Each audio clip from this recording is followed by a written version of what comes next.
down in Kansas.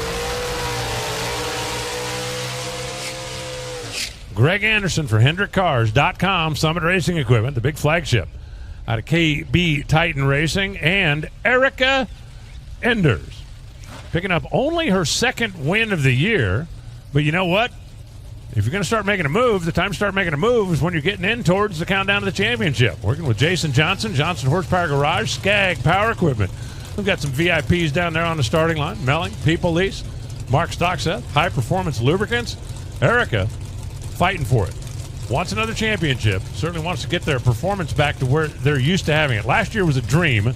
This year had been a nightmare, but it certainly had been quite the dream. Well, it might have started as a nightmare. Remember, it took Erica 4 races to break into the top 10 in points, but don't look now. She's 5th in points, but she is within a race day's worth of competition from being 2nd. So suddenly, the pro stock field looks around, and she won out in Bristol, a nice run in Norwalk, pretty good up on the mountain, won last week.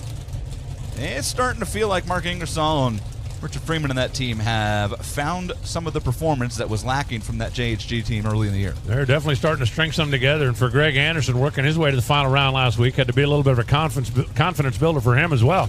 One of only a couple of cars in the field with the green light on the back bumper is Greg Anderson. That's top secret stuff that you're not allowed to know about, so don't tell anybody.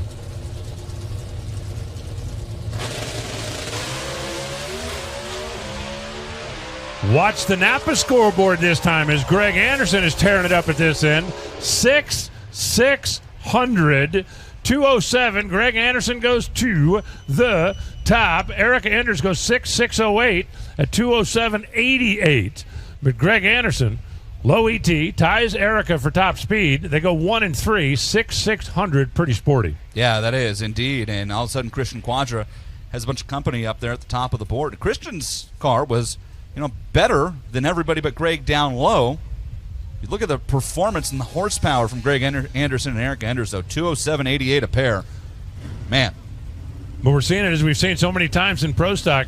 You get it down low, right? An object in motion tends to stay in motion. If you give up 2 or 3 hundredths to 60 foot with a nitro car, sometimes you can get it back. You can lean on one of them out in the middle.